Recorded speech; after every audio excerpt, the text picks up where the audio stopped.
Next we'll do the installation. After we've converted anything that needs to be converted, some of the electrical plugs will need to be converted over to the new steering wheel.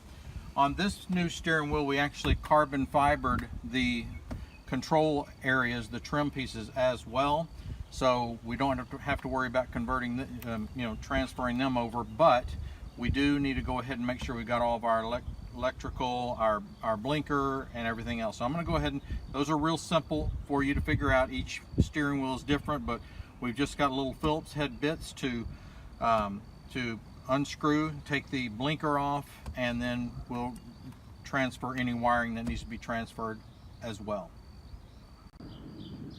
Okay, one thing I want to add here is that if you're removing an old steering wheel, like one of the classic 1940s, 50s, 60s, 70s, the old plastic molded steering wheels, do not just grab the steering wheel and pull it off or rock it off like I'm showing you here.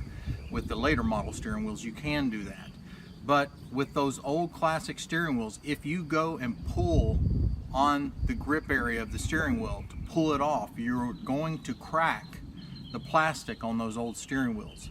So you have to use a steering wheel puller, which they sell at any auto parts store for about $10.